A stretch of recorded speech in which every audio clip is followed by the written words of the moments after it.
For this month's client story, I'd like to talk to you about James. James was a client of mine who had experienced a burnout episode. He'd been off work for some time, and his company kindly gave him the opportunity to investigate various modalities. They offered him therapy, didn't quite resonate with him. About sort of 10 or 11 months after his episode, he was given the opportunity to work with me as a coach. And we had a lovely conversation together and explored the opportunity to work together.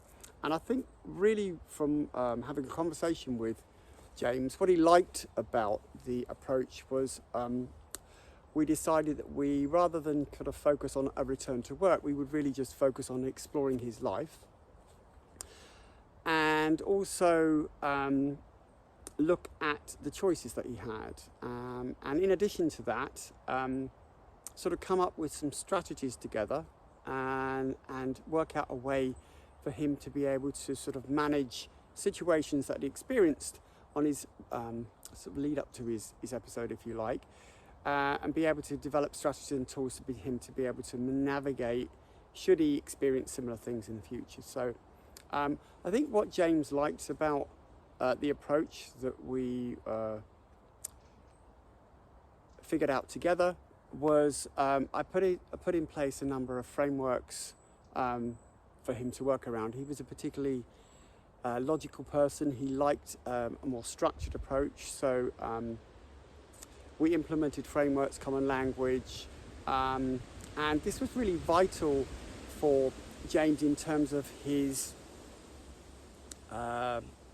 process as he went through the coaching, because it allowed him to be able to benchmark his own behaviour, his own reactions to situations, his own triggers as well, and his reactions to them, and also other people's as well. And that was fundamental to being able to bring in various objects, various objectives, and various coaching opportunities as we move through that process. Now, James was a particularly kind and considerate man. He was someone who was very happy to jump in and fix other people's problems, listen to people, and sort of lead with empathy and compassion. And during the process of our coaching, it was really clear to him that he needed to start thinking about where he was putting his own energy and where he was giving his own time. And a common thing around a burnout, or people with empathy, or a lot of empathy and compassion in a burnout situation, and I'm talking from personal experience here as well, is that often we don't have the right rules, lines, boundaries in place in order for us to be able to protect ourselves before we help other people. We often give away very, very much to the point where we don't have any energy left at all. And James became very clear, had a lot of clarity around that during the sessions, and that really helped him to kind of look at areas where he needed to make some changes and tweaks and start putting himself first. And the main part of James's coaching involved us exploring some of the triggers that he experienced that caused him some of the stress and anxiety.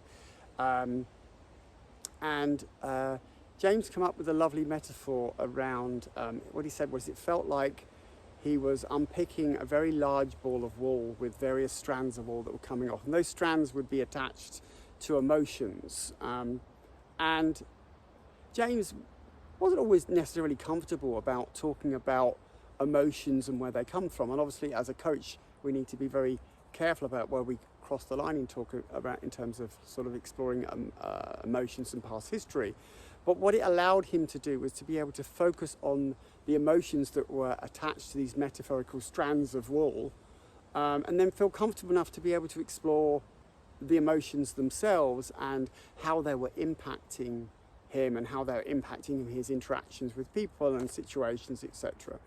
And because he was comfortable enough to be able to explore that, then he can actually work on different approaches or reactions to those triggers to be able to create those tools and those strategies for if he encountered similar situations in the future. And what this process really did for him was allow him to become more comfortable with the emotions, and also talking about the emotions and not avoiding them, but using them almost as a bit of a compass, if you like, to be able to navigate situations in the future going forward as well. So rather than avoiding the emotions, you actually learn from what the emotions were telling him.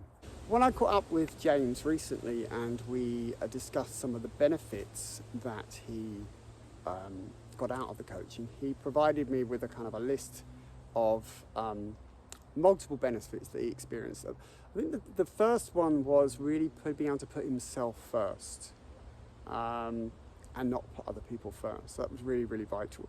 The second was being able to put some boundaries around his empathy. So still using it, but not using it to his own detriment. He said he learned an awful lot about himself, how he operated, how he showed up. And in turn that allowed him to be able to understand other people more and how he interacted with those people.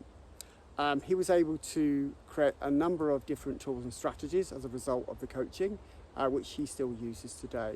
But I think, and I love this comment that he made to me during the end of our conversation, and that was really around being able to accept what had happened to him and forgive. So that's really not being stuck in the past with his experience, but being able to sort of just accept that it happened, not to blame himself, not to blame others, not to hold any grudges against anybody or himself for it happening, and then really allowing himself to forgive and be able to be much more present and move on.